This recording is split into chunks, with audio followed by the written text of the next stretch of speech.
right, you guys. Hi, I'm here with I have Phil from the Ancient Alternative View. That's his YouTube channel, and he also is really big on Twitter. Are you also big on Instagram, or just? No, just those. No, I don't either. I have an account, but I don't do it. And then we have Andrew, who's from the Ancient History Criticisms, which is also a Twitter and a YouTube channel where they do independent research on.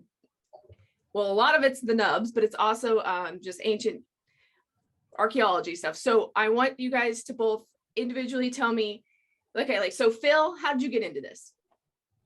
Well, I'm an ex-Royal Naval engineer. I worked on Sea Mark IVs and travelled the world when I was younger. And along my journey, I sort of stumbled across, Turkey with the Elysium rock cut tombs. I was never an ancient researcher then, but it prompted me to sort of go back and find them. I'd sat a historical degree at Birmingham. It was more of a focus on the Roman Empire. And from there, I expanded my research into Egyptian and Greek, and then obviously the rabbit hole expanded, and then started from there, really. Cool. So, and you've been doing kind of like the Earth Ancient stuff for how long now? Yeah, the background work that, Andrew and I did was basically to introduce ourselves via their YouTube channels to all the researchers in a historical content, and basically look at their work. We started studying the physical evidence around about 4 years ago and compiling an evidential record, the technological Alexandria, as we like to call it, for people to look at. And this is basically new photos, old photos, all of the hallmarks that we study on our channels, from the nubs to bevel blocks, polygonal stonework, which we can go into through the episode. But nubs is what we're known for, and basically our catalogue is online for anyone to look at. Phil, Ancient Alternative View, Pinterest, and Andrew's got his email that you can sort of give to him, and he can give you access to our nub folders. And you can look at all our research, but yeah, check out our channels for the theories on the nubs and the hallmarks. We will continue to bring them to you. Awesome. Okay. And Andrew, how about you? Like, how did you get into all of this stuff? Well, really, bumping into Phil happened kind of relatively recently. We were in the comments, like Phil said, looking in other people's research, all the big names, which I had kind of picked up on from college because I'm an art historian, and I got into Graham Hancock and Brian Forrester and all those guys in college, and after college got more into their channels and following their work. And like with Phil and Ziggy and Sherman, we all just kind of bumped into each other in the comments, and our comments kind of rose to the top in most cases, and we found ourselves kind of professionals and well versed in what we were talking about in a sea of people who were talking about all kinds of things. So we kind of formed our own community out of that, and that's kind of where we are today. Cool. And so this catalog that you guys are building, you're just basically, where are you getting the images from? Everywhere, anywhere and everywhere. We definitely take submissions from people who have been there and that maybe would know what to look for, but a lot of times we're just lucky. We have to search hours and hours over the internet of, first thing I do is I'll type in the site name and go up to, sort by largest images, and I'll go through all the biggest images, and then I'll go through all the medium images, and then the small ones, and then I'll go to different platforms and try to find them there. And then maybe if somebody has a Google Earth, Google Street View, and the time to get on Google, like Ziggy's really good at that. He'll get on Google Street View and he'll hunt around the site on foot, basically. So we look everywhere. It's literally like a detective case. We hunt for them. You also have to look at different medias as well. Like I said earlier, on Pinterest, go on Google, then through different search engines as well, you might get different applicable photos, but there's new photos going on every day from people that are traveling to these sites. So you can look through maps on your phone. Google Images is great. Google Maps, obviously, Google Earth is good. If we sort of specify a site looking through Google, especially now working with the team that we do, Andrew mentioned a few names on there. Once one of us has found one site, we basically all go and find the best photos that we can and sort of monopolize all the best ones to save within the catalogue. Yeah, it's very important. You can get one angle of something, it doesn't look like there's a hallmark even there, or a specific point of the day, and then a new photo will come on of that the next day. And you've got it. So you find yourself sort of going around the world of hallmarks continually. And that's why it's been such a help having so many people sort of join into that community and sort of send us images and so on and so forth. Because if you want to write a book, or which we do actually on the nubs and different hallmarks that we find. And likewise, when we tried to contact Graham about the same phenomenon, the nub language, the nubs and so on, it's applicable that you must have had your own photographs from your own sites. Now, so we're going to try and do that eventually, right? Go to all these sites and take them ourselves, but nonetheless, while the photos are there, we're going to save them all into one place. Right.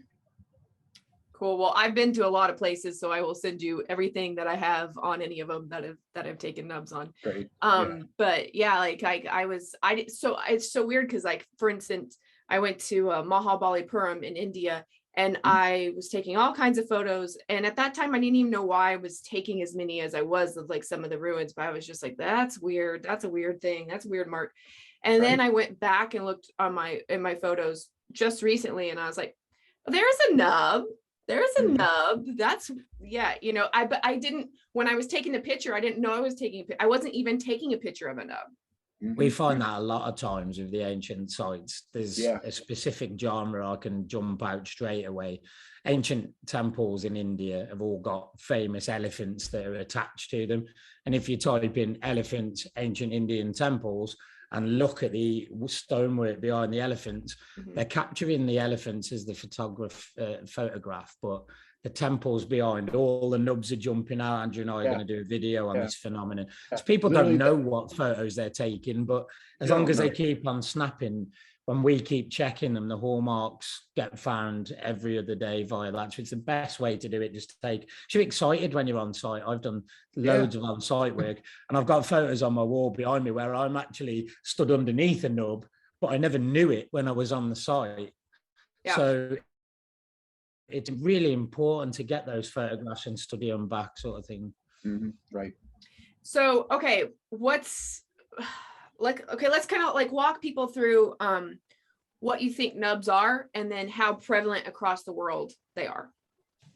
Well, there's one answer to how prevalent they are, and that's every single site, bar none, of the ancient megalithic world. They're on them all. So they're not just worldwide, they're on every site, pretty much. Every main site, historical, mythological, that has now come to light, they're there. So it's a worldwide phenomenon. Now, first thing to look at, in my opinion, and Andrew and I have studied this phenomenon a long time, is the fact that different areas around the world, you get what we call and have named standardized nubs, which are circular in shape, square nubs, triangular nubs, and they vary from site to site. Now, the mainstream view on these is that they were for lifting. Now, there's many examples that debunk that they're for lifting, i.e. Yangshan. The middle megalith is 16.5 thousand tons. I don't think our ancients quite had something that big to have lifted these nubs there. So what were they at this time? I surmised when I did my video, and I have done with Andrew and the team, that maybe they're astronomically aligned. So they were looking at they're aligned to that specific star cluster at a specific time.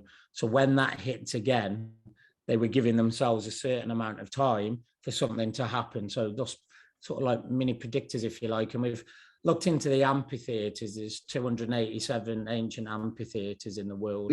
And we look at the nub, because there's nubs in all of these as well. Well, maybe the 20 or so that we've studied very much so in depth. That like on the seats, or like underneath the different seats. places. Some are different under places the seats sometimes, but mostly the backs of the seats on the underside. Usually the backs of the seats, or kind of like a protected area. Side.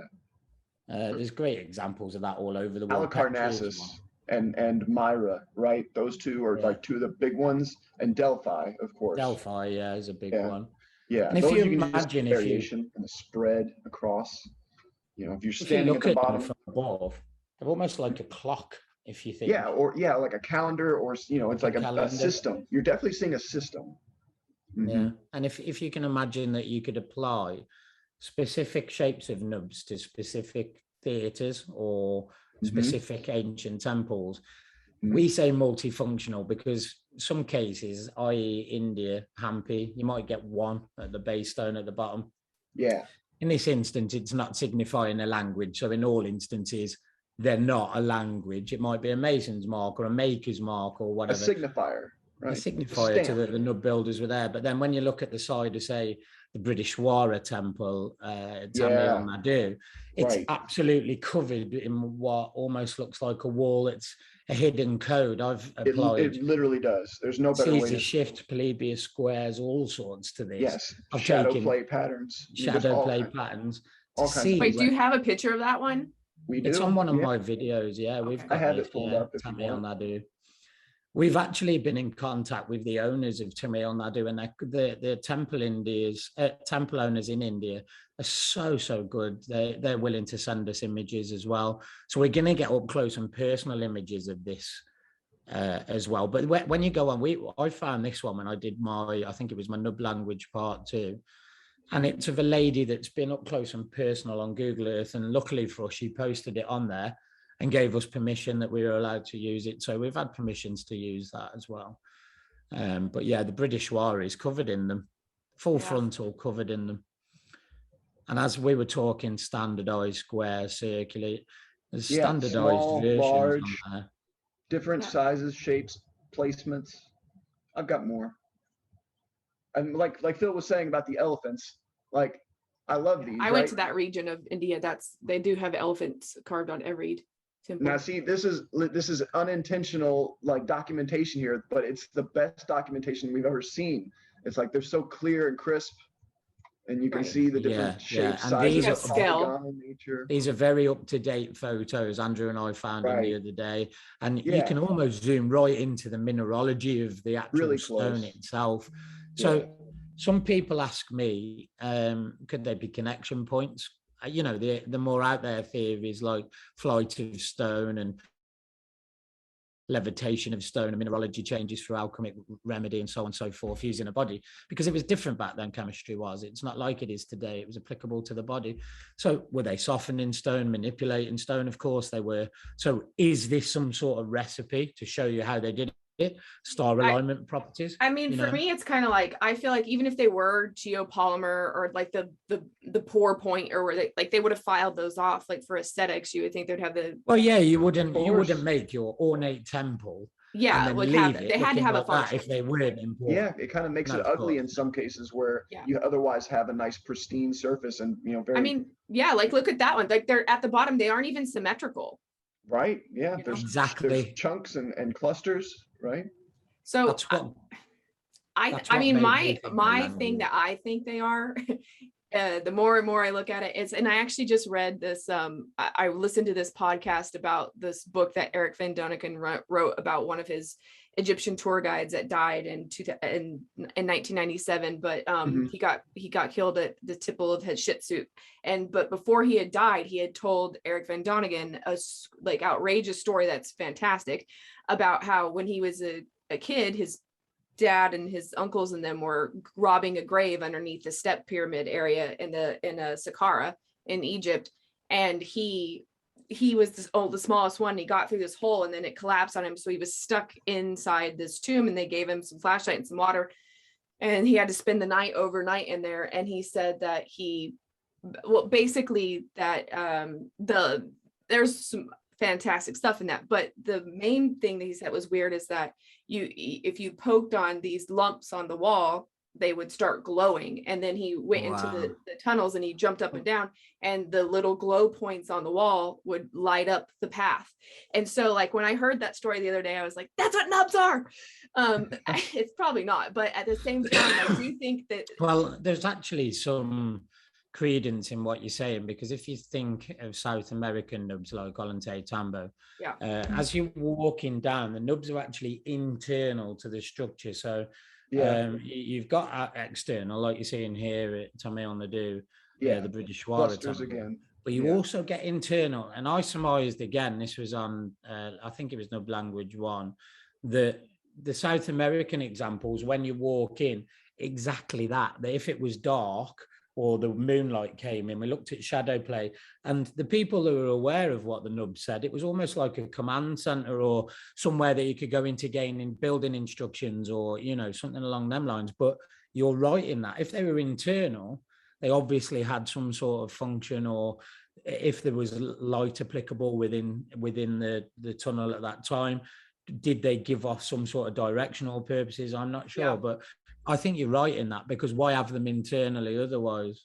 Yeah. So funny, because this in Olobatombo, when I was in Olobatombo, those exact same nubs, like my guide was saying, like, oh, they're for lifting, and I was like, nobody could lift that, and if they did, they would break those nubs off. Like that one's broken right there.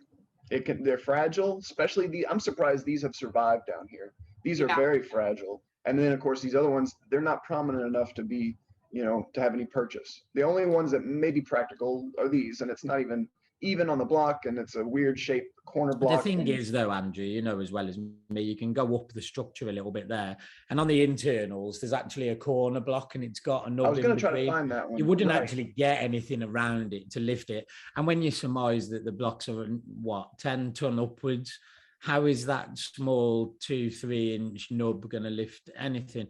And for that in mind, you would need some sort of very strong hemp and massive pivot system with 100 people either side to maybe even attempt to lift that. So that wouldn't be practical at all, you know. And up here, missing on this block completely. It's on the other side of that, if you like. The opposite side of this, that's right. Yeah. And I think it's also kind of interesting because, like, it would be interesting to know what kind of rock most of these nubs are found on, because I know there has been some nubs on limestone, which kind of disproves the next theory that I wanted to talk about too, because when it's a certain kind of stone and or granite, they do have piezoelectric effects in terms of, like, for instance, when you're in Egypt, the rose granite has like 13% quartz in it, you know, and like feldspar and stuff. So the amount of, basically you can get some kind of piezoelectric effect from quartz.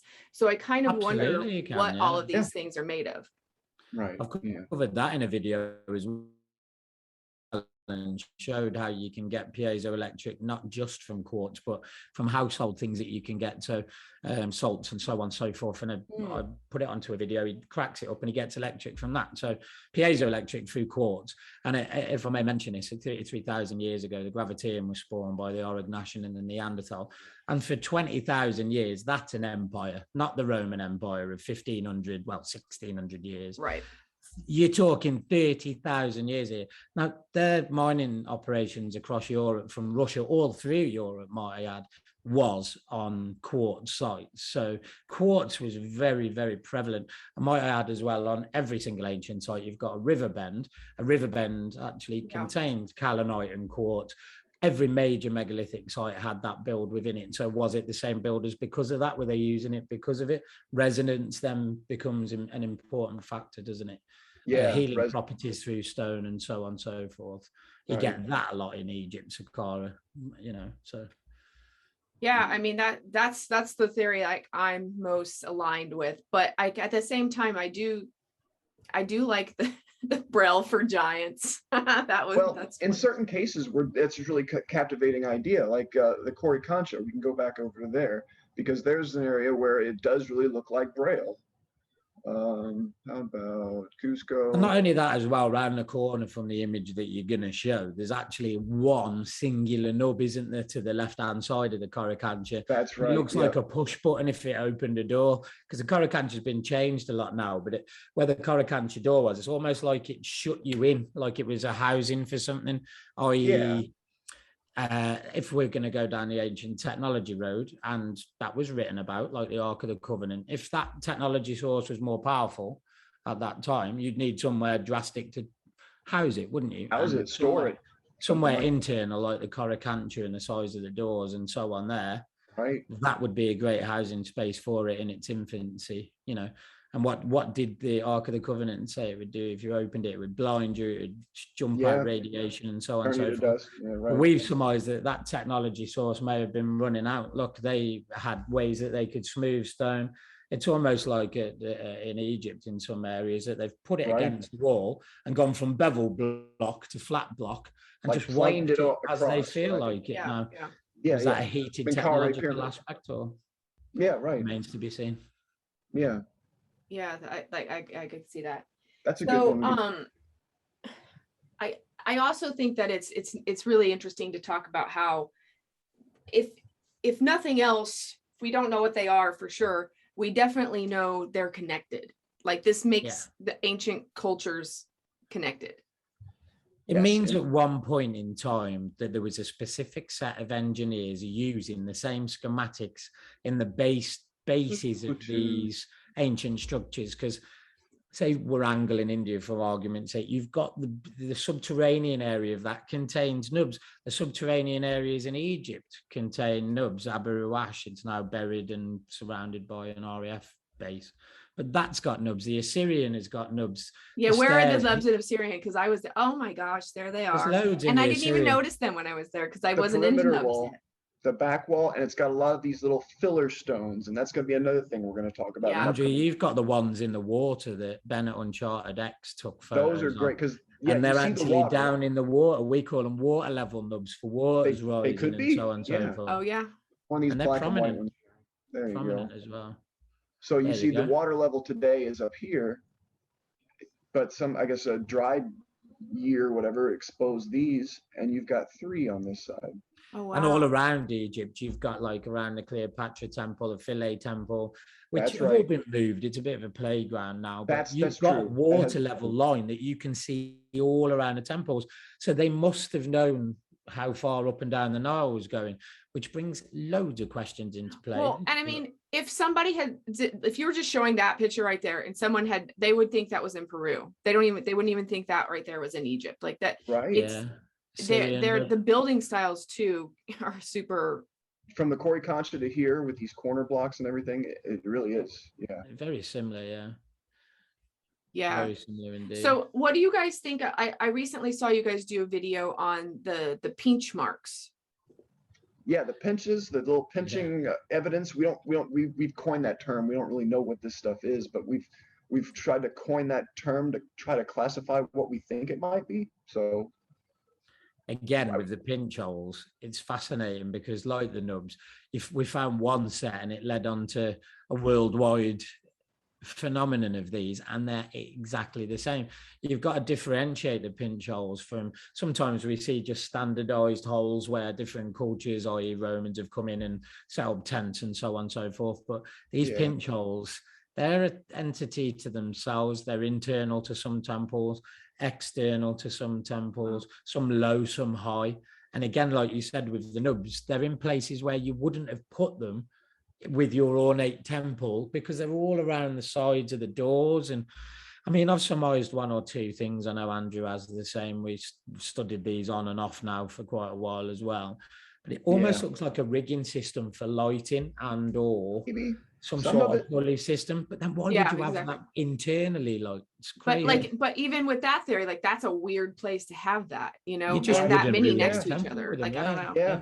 And this is Baalbek. So like, what were they doing at Baalbek with this stuff? And then these are all over too. These are in Peru. I mean, we're finding these as many places as we're finding the nubs, and maybe there's a correlation between the two.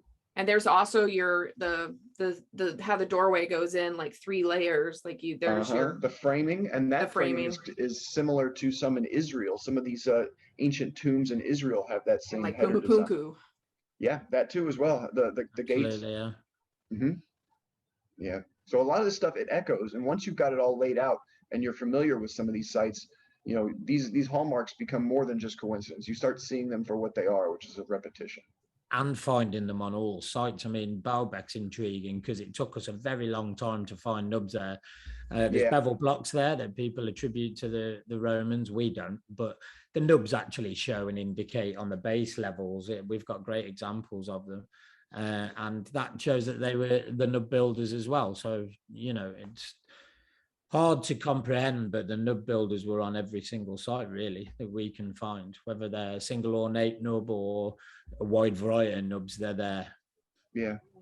Just, and like, so these are all the countries that you have found nubs in. Yeah. We've got them, you know, from Afghanistan down to Yemen. You know, we don't have a Z yet because Great Zimbabwe doesn't seem to have any nubs, but maybe there will be. We don't know. It's definitely got some curious masonry. I was gonna Although say, when you're Zimbabwe talking has about- some like really elongated pyramids, so it might look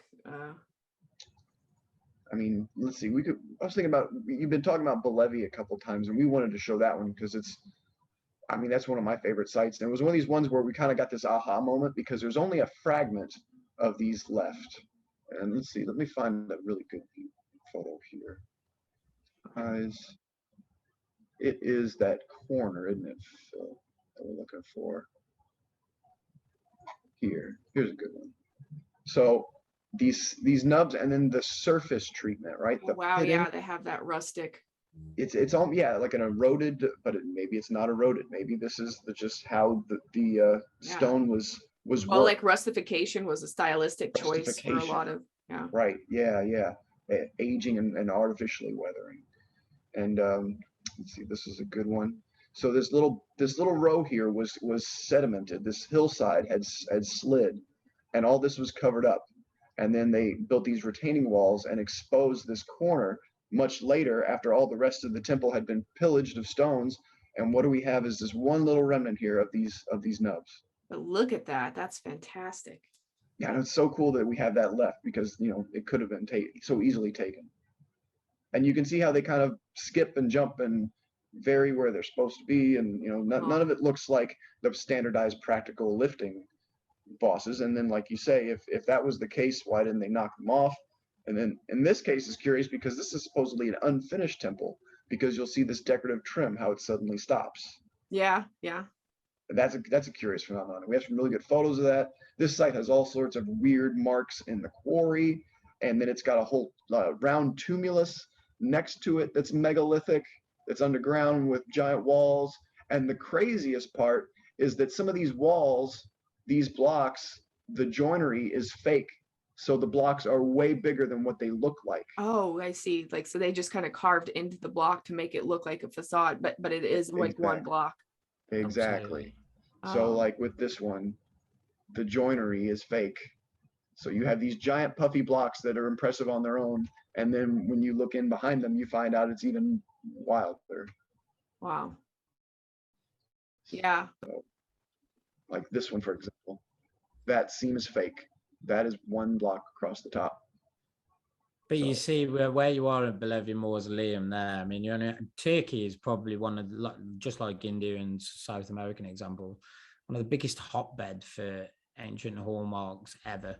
I mean, some of the Lycian boxes, they show such ornate examples, but then they've got nubs on the side, and then they were actually stacked on top of nub sort of fixtures, if you like, as well. Sort of people say they're tombs, and people throw that word around far too much. Right, and temples and tombs, everything's that. Right. Yeah, absolutely agree. And they're set up very high. It's almost like an antenna, or they wanted to keep something safe if water levels rose, or possibly, so right? on and so forth. And the Lycian rock cut tombs themselves are like 150 foot up the side of a mountain. I mean, if you want to bury your king that much, then 150 foot up the side of a mountain, and there's loads of them, and they're very, very ornate. You couldn't get to them. Are they on Göbekli Tepe in Well, that's the thing. We haven't found them yet, but then again, only 10%, 20% has been uncovered. Well, that's true. Yeah. So, and the thing is, with Göbekli Tepe, you've got a multitude of other hallmarks that are worldwide. You've got a H hallmark, which was carried from Africa, that some of the African tribes still wear now, and that's on one of the megaliths. And the star alignment markers are massive. The animal carvings, the non-flight bird, the lozenges that you can find at Göbekli Tepe.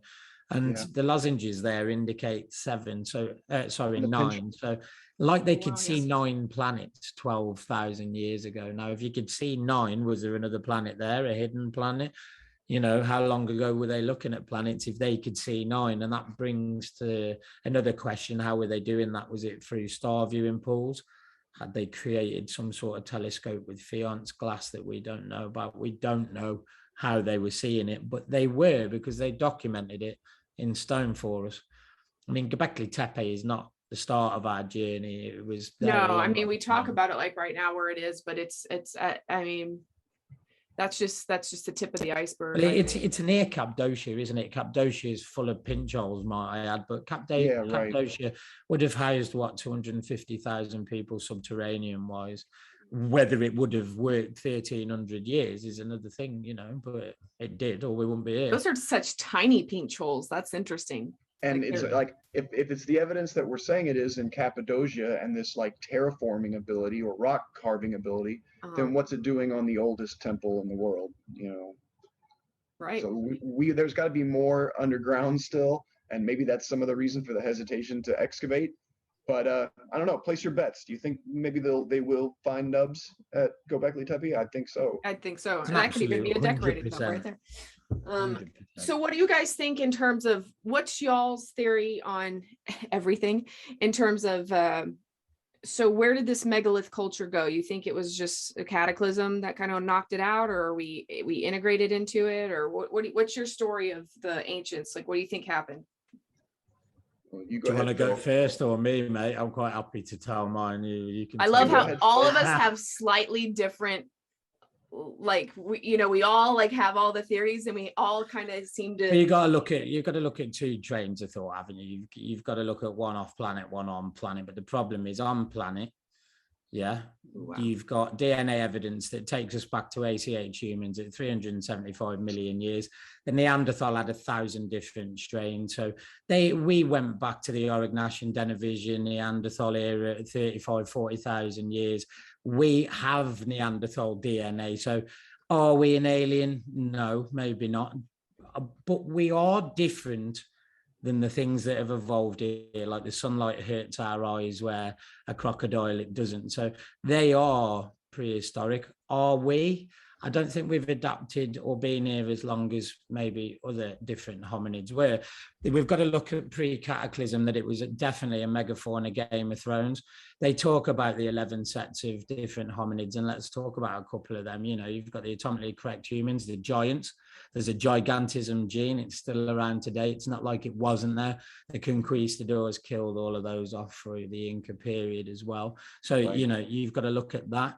So back pre-cataclysm, pre-ice age, there was a multitude of different people going backwards to the ghost gene of 800,000 years ago.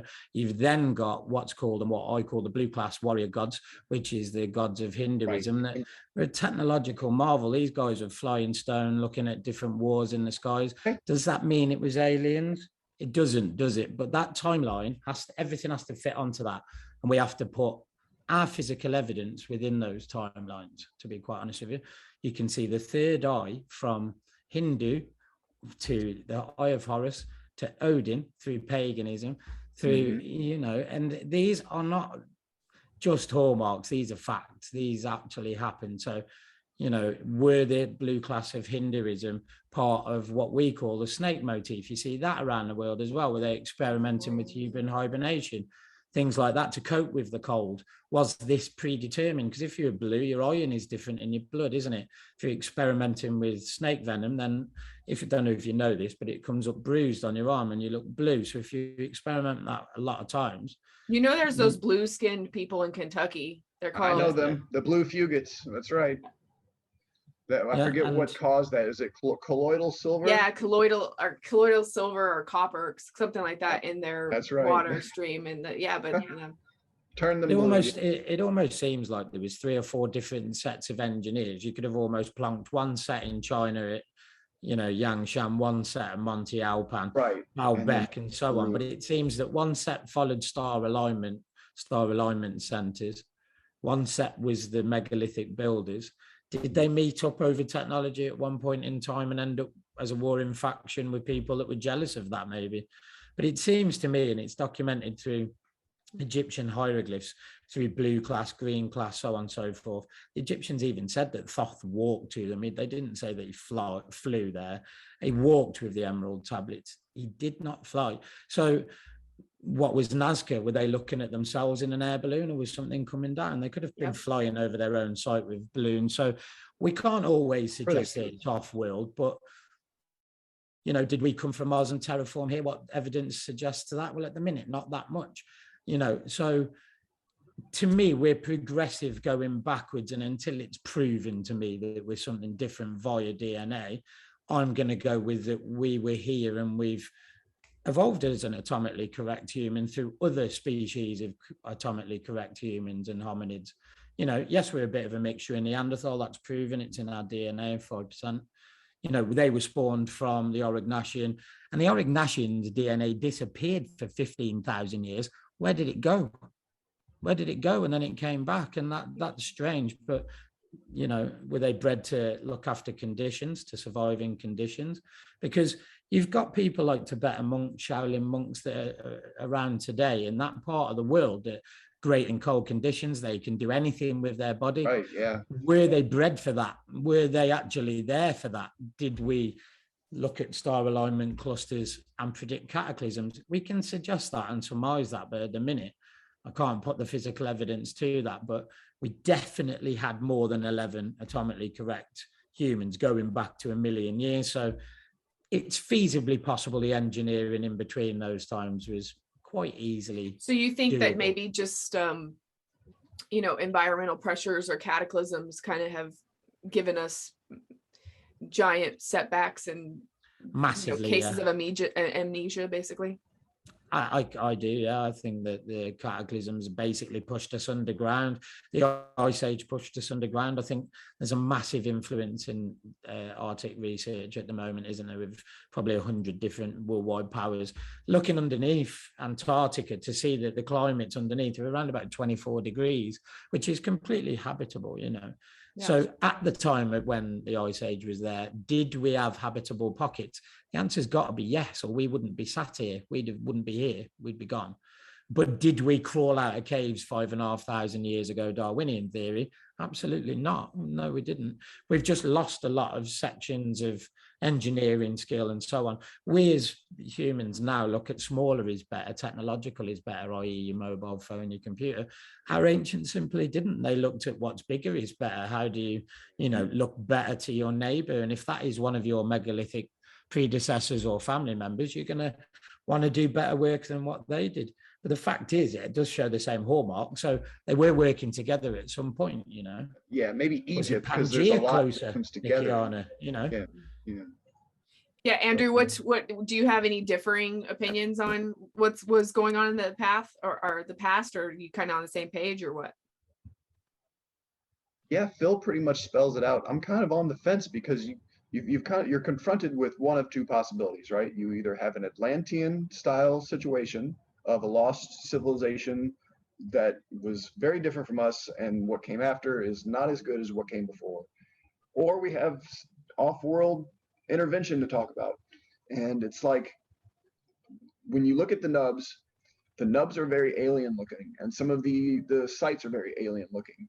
And it might not necessarily be that they are alien, it just might be that the world at that time was a very alien place compared to today. Mm-hmm. So we might have had very different environmental conditions, and then very different ways of, you know, tackling civilization and culture and all that. Absolutely. So, yeah. You know, there's kind of a 50-50, you know, I'm on the fence kind of position right now, because I can see it going both ways, and I like to keep it open because I see good merit. You know, I see merit in both sides of the conversation, and there's good arguments on both sides of the conversation. Yeah, well, I mean, they were definitely looking at interplanetary movement, weren't they? The Venus statues say that all day long. Yeah, right. The lozenge star alignment markers say that. But when planets are aligned differently, obviously weather systems were completely different as well. So that could be it too. Yeah, it's huge factors. All kinds of different environmental factors. And as well, a lot of our so-called what have been put down as hunter-gatherers, these hunter-gatherers that lived in caves, that can't be right if they were a 30,000-year migrational empire.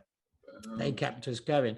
So if they were meeting up at specific areas, studying the stars, why were they doing that? Why were they doing that? That's the big question.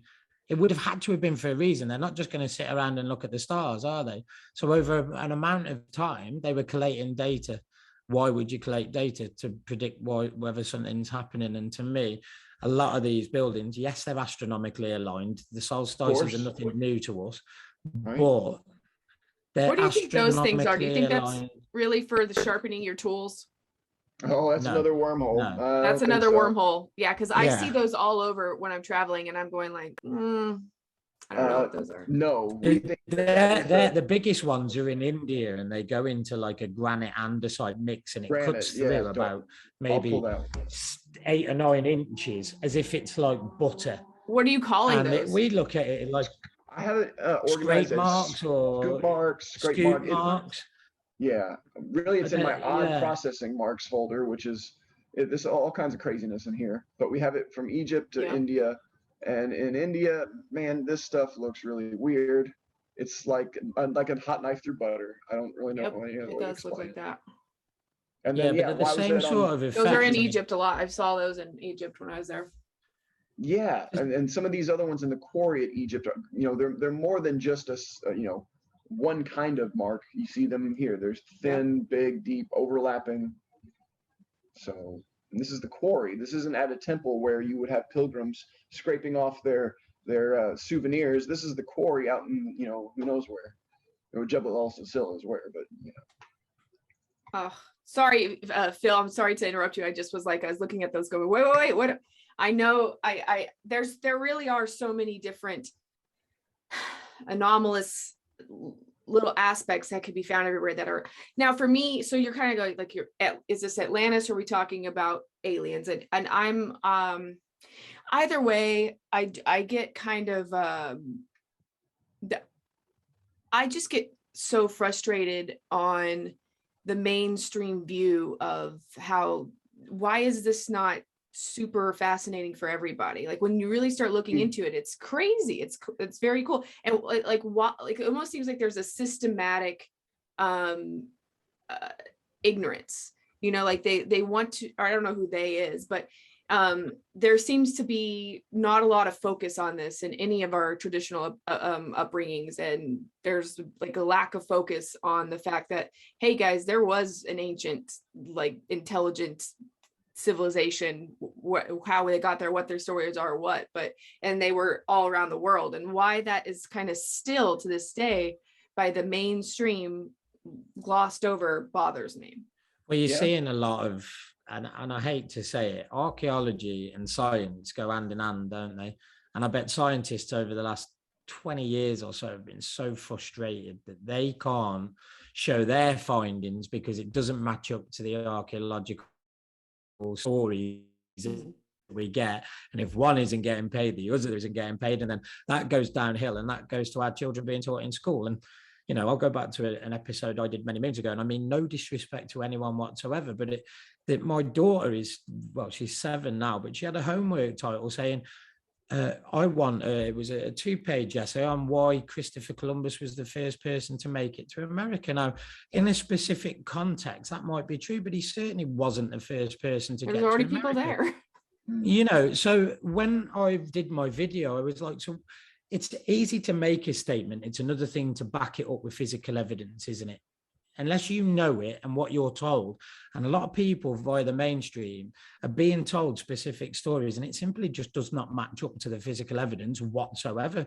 So there's a cover up, isn't there, Nikkiana, on the truth that gets told to the general public. And you can tell it when Andrew and I go word for word on Twitter, post for post, 4 on 4, constantly. No one will join in because they don't know the physical evidence that well. We was hoping they would do, but they don't. So we've kind of just started this collection of photos and everything that you've sort of learning with us today, so that it's easily learned, that pattern is easily learned and not pushed aside with, it's a tomb, it's a scrape mark, it's a sword sharpening mark. They are not for sharpening swords into granite andesite. Right. They didn't have the sword material to sharpen that stone. That would be impossible. They'd have been there for thousands of years, sharpen it on there, and still got nowhere fast. Now that the divots, the indents, like the inverse of the nub, the indention ones, that's also all over. Inverted nubs, yeah. Sometimes they're inverted, and what is that? You'll see it perforated, almost like on a piece of paper that you would tear out, and it's probably something to do with removal of the stone, right? But I don't think it's wedge holes like the mainstream tells you with simple metal, or even wood wedges that you either get wet or you pound in and split. the way that they're oriented in the bedrock, and then of course the end result is not conducive. And then of course we have to answer the question of why do the exact ones show up in India, Japan, and also Egypt. Well, and you know what's interesting about that in particular is like that one that you just showed of the red granite one. I've heard people say like, okay, well, all these things are basically just ways to fasten so like an encasing or something on the facade. But I've seen the little divot indentions like that on the ground in India, like That's right. on a big thing in the middle of nowhere. You're kind of, it's there isn't, yes, like that, like it there. I don't know. I have several. We have them. They're in, like, this is a good one because it's not straight. It's doing some weird stuff. Yeah. And then there's one in Japan on a megalith that looks just like this, like a zipper, just right down the side of it. So could have been like some sort of water drainage system at one point in time on some instances. It could be an installation point of something for infrastructure, right? Yeah. Plugging something into that. There's a few examples like that, but then of course these kind of marks, like you say, the inverted nubs, are they what are we classifying them as at this point? But they start showing up everywhere in the same kind of configuration, and it's just, it gets too eerie to be coincidence after a while. Stuff like that. Yeah, it really does. And on the top of the pyramid, there's one just like that. But here's another good one. It makes a T, and it kind of undulates. It's not straight. Someone should get fired for that. Yeah, that's true. So, yeah, and just random like zipper like patterns. Of course, we could see the method behind it if that was the way they were splitting the stones, but the orientations and the way it's done just doesn't make sense in that framework. No, it doesn't. It really doesn't. Yeah, just confusing orientations with the nubs as well. It's like if they were just going to be lifting bosses, you would have them dead square in the middle of the block, or two on opposing corners, on either side. Every single block would be the same way. And then of course, when you're done, you would finish the surfaces off. So why do we have this higgledy-piggledy, clustered, pockmarked, and varying size and placement of nubs on only certain walls, maybe, or certain corners, or only on the base? It's too random. It's not a standardized practice, like we say. Yeah. And it's interesting because it's just like I realize that this would have been not the finished surface that they may have seen, or like that, but this is the bones of something that we are still getting to look at that just does not make sense, and it's just amazing. Now, what is y'all's thoughts on geopolymer, like on made stone? Well, it's more than just that, is the thing. Geopolymer is a bad word for me. You've got to look at, I know, me too, matter manipulation, stone softening, alchemic remedy. How was it done? But geopolymer just doesn't cut the mix for me. Well, we have too many examples of like Yangshan that we just showed. It's a giant bedrock. You couldn't have poured that mountain, could you? No. And cases of the base stones on the Untitled Chapter. That's where I was going. Where was it?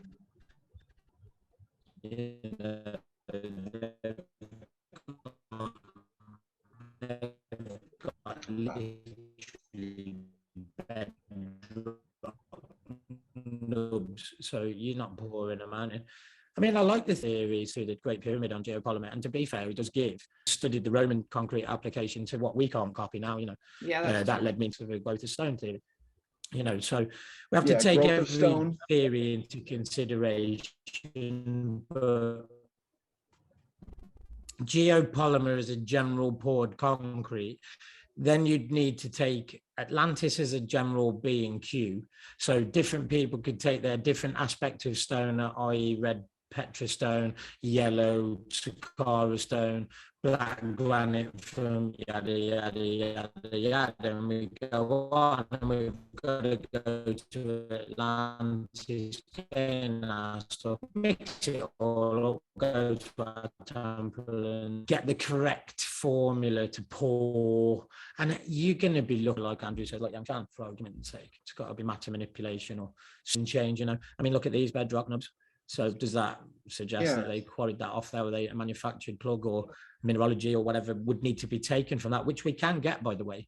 LAH, I don't know whether you know this, Nikkiana, but Skylarov from LAH, a Russian channel, he worked with another channel owner called New Earth, and they went to Gornaya Sharia in Russia, and sadly he passed away, but his team still exists.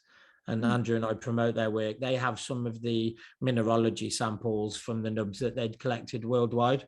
Oh, interesting. So we've got Rob Heavily in the team looking into getting the mineralogy samples for us. So then we can determine whether there is any application over the top of the stone, i.e. power outlet, power output, whether it was just Right, the if there same was some sort of mineralogy. hazy or Try and chemical get or- some yeah. more answers to this, Awesome. That's cool. Yeah, like there's things that are just, if you wanted to say that, they poured it all, well, here is the side of a cliff Quarries, in Iran, and they've machined this back somehow. And what you'll see, first of all, the people and the size of this, it's a few stories tall. There are nubs in this bedrock up here in the top. So it's a bedrock phenomenon as much as it is a block phenomenon. So like here, you'll be looking up the wall, and then you see up at the very top these odd little protrusions sticking out. Yeah, that's just like what we were just looking at Ollantaytambo Tambo. Ooh, that's interesting, the way that it goes boom, the way the that is very interesting, isn't it? Almost like a massive circular saw, isn't it? Is almost curled around it, Like almost like the big. Longview caves as well. You see those processing Exactly. very And similar Jerusalem marks at the Longview caves as well.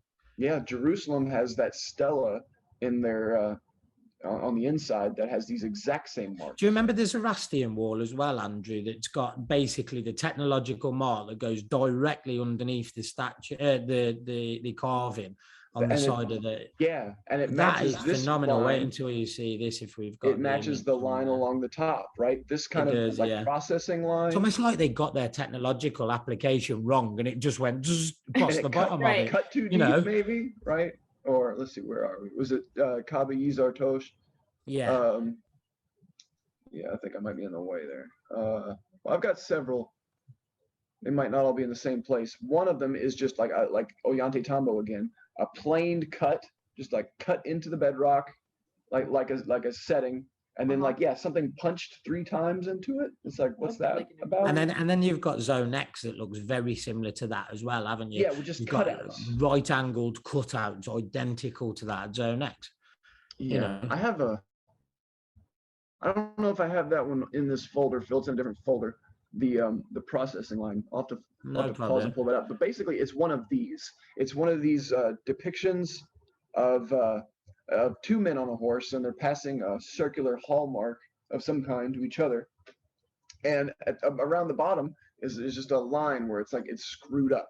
Something happened and screwed it up. Yeah, and it goes straight through the middle of it, like it's a circular saw that's been. Okay, and where is this one at? It's in Iran. It's in Iran. That's a Zoroastrian. I might even have to Google it. You look my It's on my Pinterest. It is, Andrew. I think it's on the Nubs folder. I think it's somewhere down in there or it could be in Crazy Archaeology. But you've got the nub pass on a power, the circular hallmark, haven't you? With the nub actually above. Yeah, you've got that on there, so it's definitely on mine. I tell you what, when you see it, Nikkiana, you'll be like, "Oh my God, how has that been cut into that mountain range?" Well, all of them in Iran. There's several, right? Again, here's another one where open this image. So and there's no way to date that right there. And look at his crown is like the step thing, like the step, exactly, right? Yeah, but then you've also got to look at what's on top of that, and that's related to, and I call it circle. She shouldn't be mentioned, which is Hathor in Egypt, and they carry. And then if you look at the Nahal Mishmar treasure, they've got exactly the same on the crown, and you've got exactly the same there. So you always have that hallmark going backwards. You do, Nikkiana. That big one. Hallmark, and the incised motif, funnily enough, is around that one too. There's the hole. There's the sort of technological mark. This is crazy when you. So what happened, right? What screwed up around their feet? Like exactly. Like that looks like intentionally carved out. you wouldn't have got your subjects to have done that now, would you? You'd have gone mental at them if they'd have ruined your, freshly done carving like that. And then they've just literally zapped out the bottom third of it. Like, what on earth? Yeah. You see the guys laying down below, like they were trampling over the enemy. Whoa, but that's interesting. Yeah, but the horse's feet are gone. So how did that happen? So the application of technology was slightly off there. And there's that's a crazy example of it, that is. And we find those everywhere. And it continues, right? Eyes as well. The little scrape marks that you were talking about, the Egyptian, you get them on the Cleopatra temple, Philae temple, and so on. Yeah, Karnak. Imagine if you had a small application to that technology, but you needed to test the heat application and you touched it on the stone and it left that scrape. Or how about this? I mean, the thing that's so sad about that is they do it on, like, I think even in Karnak, I'll see if I can send you guys some pictures because I took pictures of the scrape marks there, or some that I found there. They like scrape over like people's faces, and I mean that's they do it. And this is kind of like a defacement too, right? It's like this almost looks like a strike through, like they struck through the image, right through the middle. It's almost like we won the war, we'll carry on. It's happened time and time. Which I mean, there is again. like the iconoclasts, or I mean, there is a time many times in history where like they made a point to go destroy cultures before them. So like it could be an intention. The Crusades. But if you're gonna do that, then blow up the wall. Yeah, right. The Afghanistan. Yeah, it kind of hasn't. It hasn't served its purpose. It hasn't written them out of history, has it? In fact, it's intrigued you even more. Right? Doesn't it? Yeah, good way to put it. So yeah, it's just a weird mark. And like, then what does this say about the way they could work stone if they could just erase parts like this? Yeah, I mean, that totally looks like a mistake, like their laser beam went out over a laser beam. I mean, how else do you describe what you're looking at? You see, we get looked at as mad, ancient, sort of alternative researchers for saying that word, but you said it, so we're okay now. Yeah. But it does look lasered, doesn't it? For want of a better word. It does. Looks it does. It looks. And then you'll see little cavitation and divots. And you notice the pinch holes at the top? Maybe they're pinches, right? You start seeing these little holes and divots and pairs, and then you start wondering if it's related to the way they were working the stone. That's the hard part, is you just see every little divot and pair of divots in the stone, and you're like, is that a trace of how they were working the stone, or is that just erosion? And sometimes you got to, discern. What's the best way to discern? Sometimes it's up to you, because you, like with these hallmarks, we're the pioneers. Like there's really no one to tell us better at this point. Yeah, we've made up the terminology. We explain why. I mean, I'll say this as well, Nikkiana, just while we're there, where we've made it as the nubs. The original mainstream term was, and excuse my French, was nubs. And if you're going to talk in no disrespect again to any culture or language, but if you're going to talk about nub protrusions, you don't want to be saying knobs all the time. And yeah, exactly. It's almost like that's disinformation, or not a disinformation, like a psyops to make you not look into it more. Like think it's funny. Absolutely. We thought it was more practical and more, debatable. If you say the word nubs, no one had made bevel edged nubbed blocks before, or that totally looks melted too. See all the little divots in it? That looks just like it was melted. I'll agree with you. Yeah, looks melted. Definitely looks lasered. So I mean, no one else is gonna tell us wrong. I mean, what else we've tried to call everyone out to find out what that is and what the explanation is, and other than the stupid mainstreamist view, there's nothing. I mean, the thing is like at this point, the mainstream is just, they're so indoctrinated into their little like closed-minded pigeonholes that, that I think we have to like build outside of their narrative. Like, well, okay. I think a lot about the fact that it's like, okay, Benjamin Franklin accidentally he didn't invent electricity. He just discovered that electricity was a thing, or like I know there was other people who kind of at the same time as him, whatever.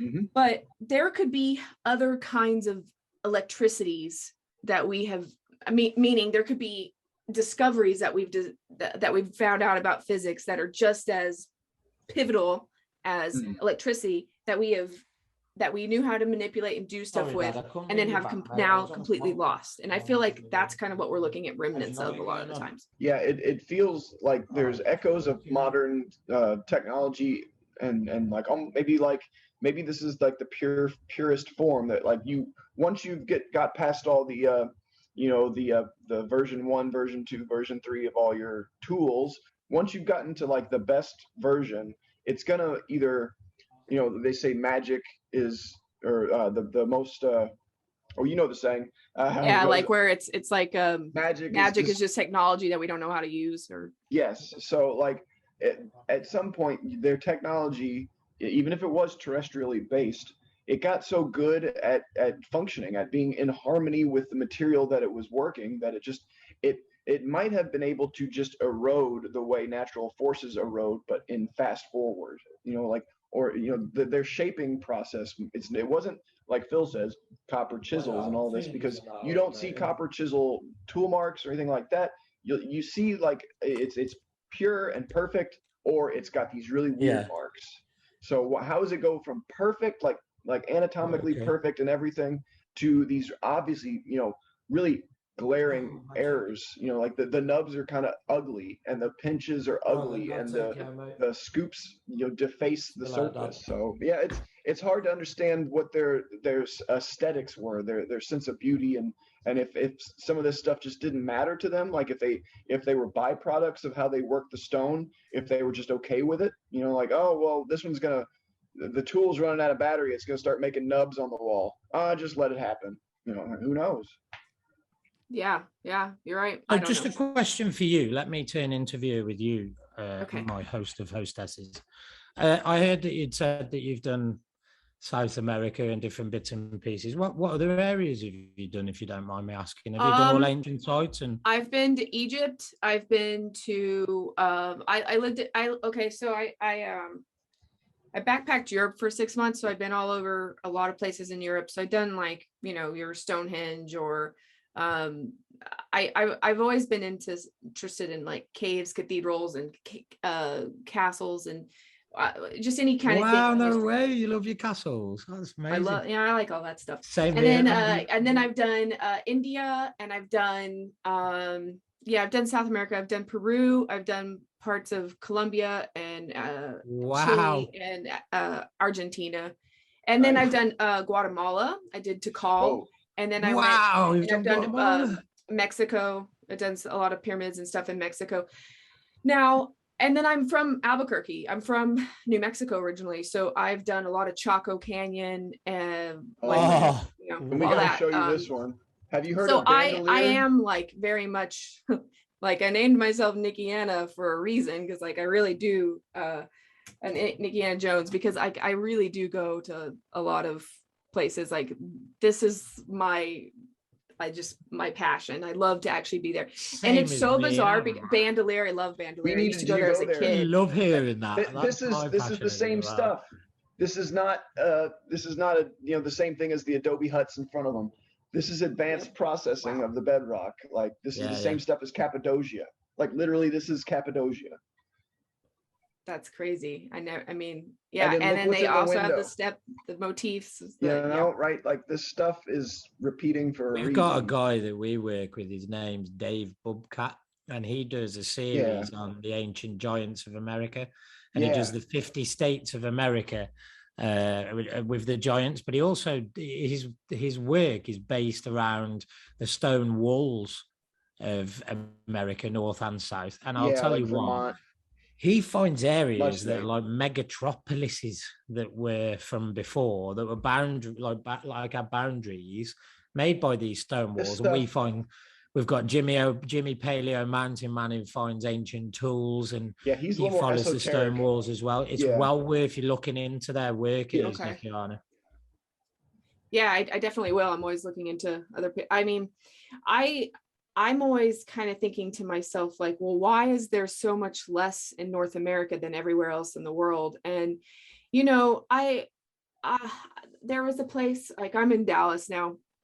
There's a place, a suburb north of Dallas called Rockwall, and they found like this giant rock wall that was buried. And then that Scott Walter dude, or I don't know, whatever, like did some America Before episode of it. And they did some geological, because they concluded that because they think it's natural, basically, because they took 2 core samples from Sure. like 3 different They'll little say areas this of one is thing. natural. They'll say bandolier is natural when it's clearly been the bedrock has been morphed somehow. That's the thing. It's like their argument is just because the blocks weren't individually placed, it doesn't mean that thing, that if you look at pictures of it, that thing is man manipulated. At least we'll talk about that. But then they buried it up, and then like it's like, don't look at, don't talk about, like whatever. And I mean, there's even like this like Los Lunas de la Croix stone, which has got some like almost Hebrew looking, Rockwell. Heard that, right? Have you heard that right about there.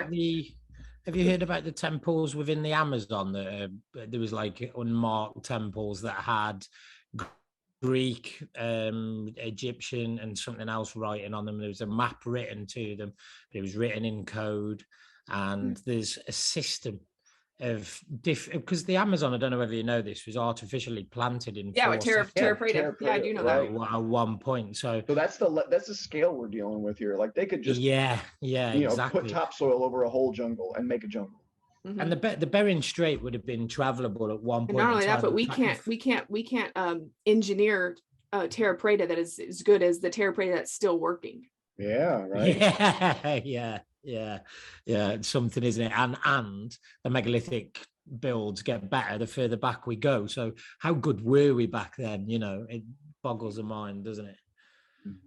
Boggles the mind. Yeah, but like this, for instance, like they've never even dug the back end, the front end, and supposedly there's old maps that showing that it's like a giant square mile wide. Isn't there more archaeological digs in North America, guys?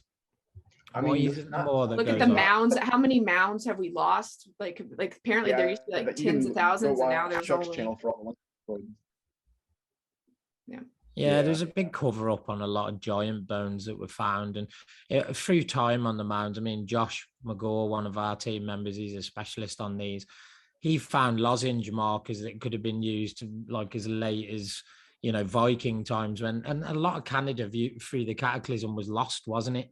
At the end of the day, so a lot of megalithic sites travelable to the north of America could well have been lost to sea. Washed away. Yeah, you know, but I think a lot of sites are basically washed over. You know, they don't bother with them out there, and I don't know why. I would have thought. I don't either. I don't know why either. It's. I mean, a lot of it is.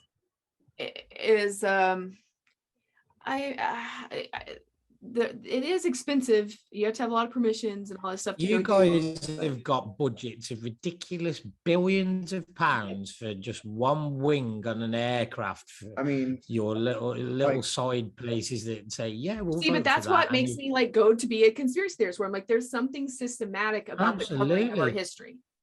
Well, you know about restarts. Obviously, I'm not teaching you to suck eggs by saying that, aren't you? There's been global restarts there's an 1856 restart. There's been many restarts where things just don't fit to place, where governments or leaders at that time just didn't want, you know, like Tiberius did it with the Romans. He didn't want paganism. He wrote it away. Everything that Alexander the Great had done, he destroyed. Yes. So you can try all you want, but, you know, people like us come out and start noticing on these photos that something is awry. And then all of a sudden history is starting to be rewritten again as we're talking, isn't it? You know, it really is.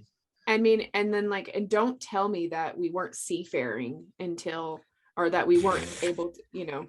Yeah, right. You see, people go back a very, very, very long way through Gravitian times. And if you can imagine that the land masses that we lost to Cataclysm were probably the size of Europe and China, Doggerland, you know, huge area. New Zealandia.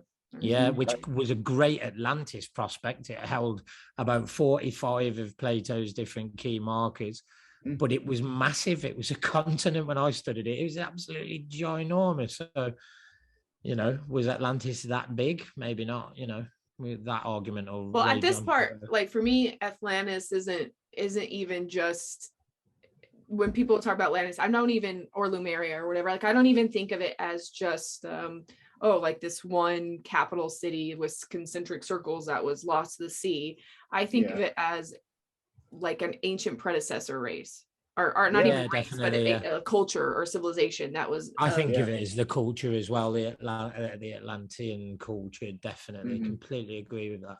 But yeah, I mean, we do have the tendency to think that we are at the pinnacle of all that is humanity at this point in time. But I mean, look at this, like what we're just looking at. Like I mean, oh my God, if that's a lot somebody of- found our architecture in 5,000 years from now, they'll be like, oh, they really liked cinder block blocks. They liked a Bricks lot and of cinder blocks. squares. Yeah. Have you seen the program that does the degradation from what we are now? And basically, the Hoover Dam, if it wasn't controlled by people, would be gone in about 1,000 years. And I think with the very amateurish builds that we do, it's not a disrespect to humankind. What I'm saying is, in the 60s and 70s, a lot of people were struggling for housing, and houses were put up to last 25 years. They weren't built in stone to last hundreds and hundreds of thousands of years or tens of thousands of years. So we're not in that same sort of mindset as what our ancients were. They built to last. We certainly don't now, you know. So we'd probably be gone in about 750 years. Cars would have eroded. If we were wiped out now, there'd be nothing to say, pardon me, that we as a race were here. Yeah, Okay. no, I think about that a lot, because I think like, well, look, I mean, your wood's not going to last. Your sheetrocks are like a composite of what, like I start like looking at the components of like everything that's in a room, and I'm like, your metal's going to corrode unless it's just the right conditions that keep it. Like, yeah, like you can even look at houses that are 50 to 100 years old that you drive by in like little towns that were abandoned, that are just completely taken away. Like they just go away with the elements. So yeah, you're right. Like if we just got beamed up or all just annihilated today, like 1,000 years from now, it would be hard to tell that we were ever here. Yeah, and how many civilizations have there been that's happened to that we don't know about now? And that could rewind all of our ancient megalithic structures. Look, I'm going to be honest with you. Because of the sort of vertical erosion, the Sphinx enclosure, different erosion lines, you've got to put some of these structures. But I mean, the Sphinx is just a bedrock block that's had different heads attached to it. GCF1 is more of a study point to me than what, you know, the Sphinx is. But yeah, it's completely dismissed in Egyptian antiquities. They don't look at it at all, and it's got nubs within the structure. It's completely shut off and guarded. You're not allowed anywhere near it. And what I don't like about the whole jigsaw piece puzzles that we put together is the fact that we're missing a lot of it, because we're simply and where not is that in relation to the Sphinx? Like, how far is that from the Sphinx? Like it's right over the other side of the so enclosure. it's like it's supposedly the mirror copy of like the other possibly it could have been. It looks like that way, doesn't it? From the well, eye I now, mean, like a lot of Egypt has the mirrored things. Like they're into gateways and mirrors. They say that there was 2 identical sphinxes at one point in time, or 2 worldwide sphinxes, and people put all sorts of different things together. You know, we don't know where that second sphinx is. You know, the stele does not suggest where it is, or people surmise it could be GCF1. Andrew and I have as well. It does look like the back end of the Sphinx, but that's just a bedrock structure that multiple civilizations have added to. It didn't look anything like it does now. Yeah, it's been changed so much. And if you look on the Napoleonic photographs of looking down at the Sphinx, Napoleon's actually stood on bedrock. That bedrock's no longer there anymore. That was the 1700s. Why it would have been there then in Egyptian times, wouldn't it? Well, when you're up against the Sphinx, like it's all reconstruction stone right now. Yeah. That you can physically touch. You can see Hawass and Lena as well go down a hole. It goes. We've got pictures where they're actually in the hole, and you can see that there's one chamber that goes off to the left and one to the right, and they don't even put a torch around it, so they know that the chambers are there. There's supposedly some chamber underneath the right paw too, but they say that's the library, don't they? Yeah. Which one is that on this one?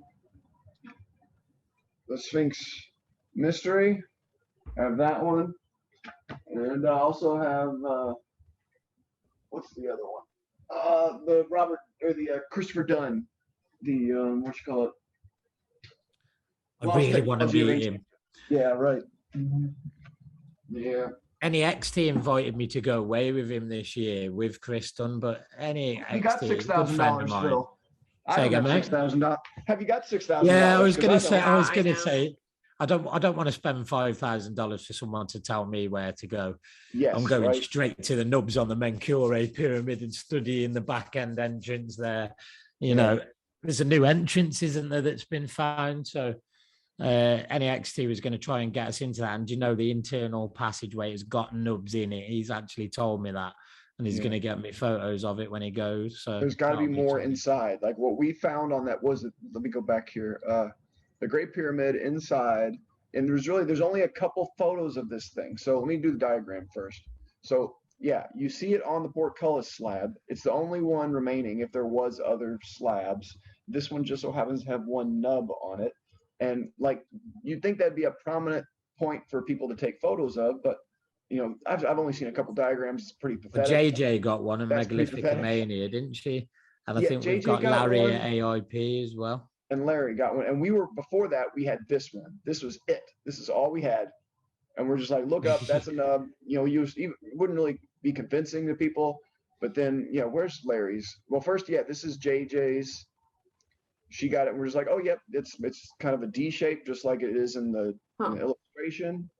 And then, yeah, then we saw Larry's. And Larry's is just like, here it is. And we're like, thank you. Like, we needed that. So it shows you the prominence of it, how much it sticks out, the mineralogy, If you zoom into that for her, Andrew, look at the actual, you can almost see that there's an emblem on there, like it left a print on the top. Right? Where is that located in the Great Pyramid? Portcullis chamber. Right before the King's Chamber. Like it's going from the Grand Gallery into the King's Chamber. Okay. So it's, and if you study the place. walls of it, don't look like they've had water. They look untouched. We've looked to see if gases passed through it, whether it's a locking system of some degree. But there's nonetheless, that slab has a nub on it. You'd think if it was for lifting, there would be two, and there's not. There's only one. So, and then this photo here is the only other ones we have. So it's just crazy that they're in that everyone says, right, that there were three different dynasties of builders that built the Giza pyramids, yet all three have nubs on them or in them, you know, associated with them. And then with these cases, it's like inside means, you know, original or close to the original time. If it's at the core of the pyramid, that's very early in the building of the pyramid. The casing stone ones could have been put on later, but when you have one in the core of your structure, that's showing you that the nubs are pretty fundamental to the building. Yes, absolutely. This is the perfect example, right? Like the Menkare Funerary Avenue with what we're calling these lipped blocks where they have like the oozing out, you know, kind of appearance with the nubs on them, right? Okay, so this is Menkare, Egypt, but then you go back to Turkey and you go to Adada, and Adada has this thing, this temple wall, with the exact same lip blocks. And yes, if you look real close, the base has nubs. There are other little spots of nubs. And then up here on the right, there's a couple nubs. Now, this structure only has them on this side. The other sides are smooth. Shoring it up for something, isn't it? So you see that lichen, or I don't know how to say that word correctly. Lichen, yeah, down along the bottom especially. I have developed a theory of going around thinking that, like, I find it, I think we need to, like, for instance, when you're at Stonehenge, there's like 99 lichen or something that grow on that, and moss or something that are unique to only that kind of stone. And I don't know, I feel like we need to actually do a lot more stone like, we really need to know more about the, like, and Matt's mineralogy of these stones, and like, why is it that the lichen are so attracted to these particular stones? Because I noticed they love all ruins, like way more. I feel like I see more lichen on temples than I do like walking around in a forest in nature. I think it was a coating that a lot of castles and star forts and places like that actually used that attracted that sort of, because you get an oxidization effect like a lichen as well on the South American lozenges, you know, where they've cut it out on the stone. Yeah, it's a good. That's it. Yeah, weird stuff.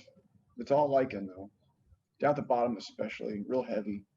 Yeah, I mean, but I just feel like it's even more prevalent on the man-made stuff than it is on out in nature. I mean, you find it in nature too, but I mean, maybe there's something that's just conducive about like the way they that byproduct of how they work the stone means that, you know, you're going to get a lot of lichen growth on it, maybe. So, Yeah. but just the fact that the structure of the Menkaure funerary avenue and the pyramid has nubs and these lipped blocks, and then right over here in Turkey you have this structure which has the same stuff on it, and you're like, okay, so did Menkaure build this, or did this guy build the Menkaure stuff?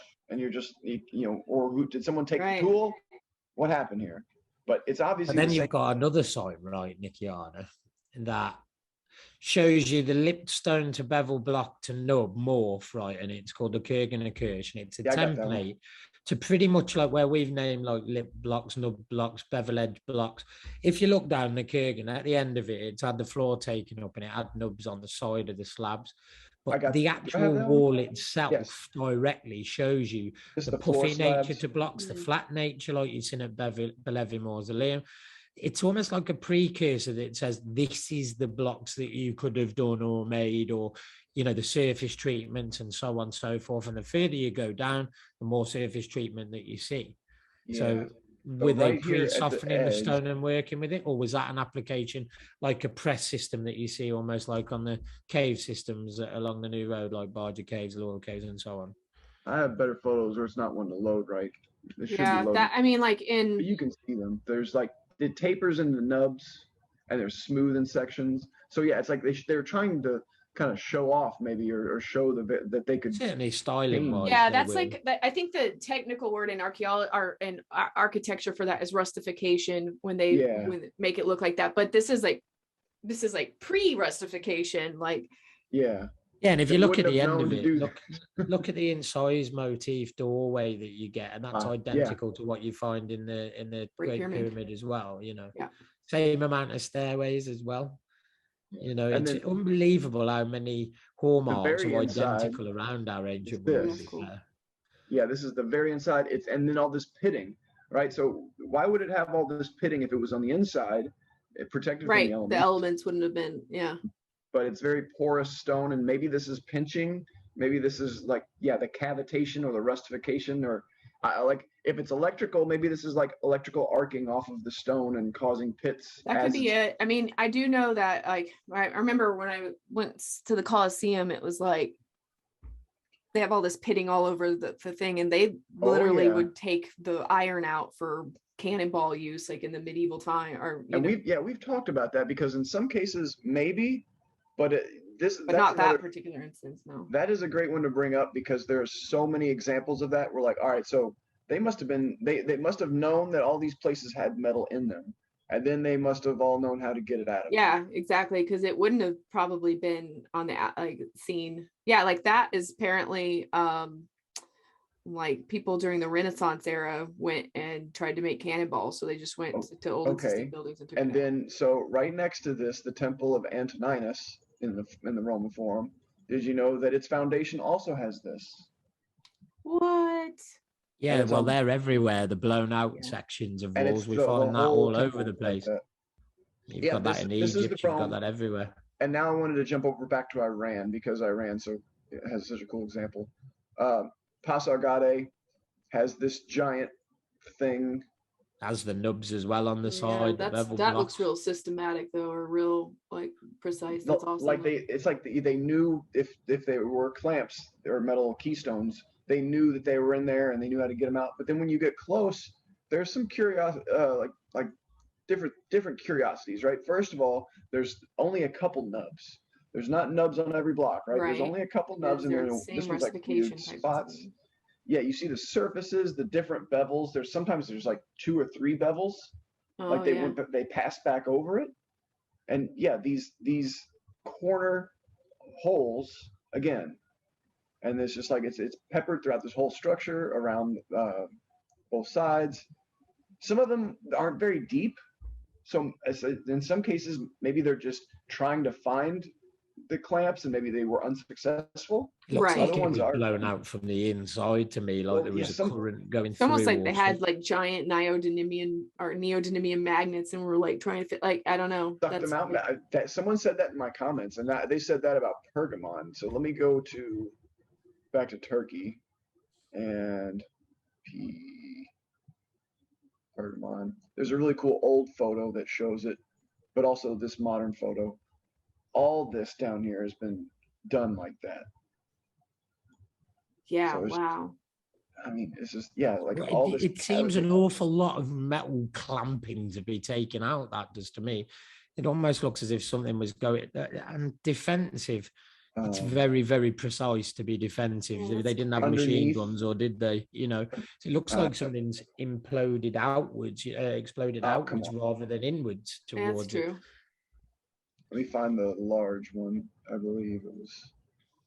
I've got better photos of this. I don't know why I can't find them right now. But this is there we go. This is underneath. So like what we're seeing is the Pergamon was built upon, and this first part is the bevel block, the same kind of block we've been looking at with these holes. But then yeah, someone's come along after the event where they pulled the clamps out. You know, who knows how much later, if that's what happened. And then they built so much more on top of it. So it's a whole nother empire coming in that's less skilled, that can't do what they did. Yeah, absolutely. It does show a later generation of builder, doesn't it? And more features like that, you know, these Have you giant got the blocks. subterranean, you know, at war angle, Andrew, where you can show the top area and then it goes down into that basin, and we can show the subterranean where you've got, it's almost like the different levels of build that you can see. Like, say the engineers had to go and then said, go on then, to who they were teaching. And then you can see their go, and they've almost color coordinated the blocks. They've done nub blocks. It's crazy to see. And that's at war angle, you know, and you can see the different areas of build there. Yeah, that's the this one. I think it's this one. There was others that show more color variation, but you see, peppered throughout again nubs. You know, not everything has a nub. It's a really weird kind of higgledy-piggledy style. Different courses do different things. Absolutely. So like you'll have a course that looks kind of like a snake that's very segmented and cellular. Yeah. The big block at the top, you've almost got what looks like small pinch holes as well. Some holes going on up there, right? Oh, interesting. Yeah, I didn't even see that. You've got the filler stone to the top right of the that's the thing, is like you have, wall. and it's got the stared in whatever incised mode. Yeah. Incised mode. Yeah. See, that's the thing, is like you have to know what to look for too.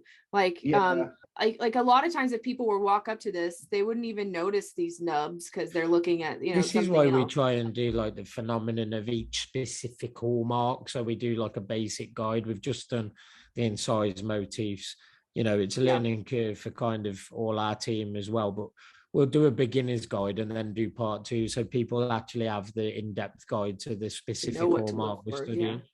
Yeah, and then they can teach themselves after that, like we did. Once you have it all laid out in a catalog like this, and you can cross-reference real quick like we're doing, it's a game changer, because I don't think everyone's had it sink in yet that, first of all, these high-resolution photos are very recent, and second of all, the ability to host them and share them on the internet is very recent.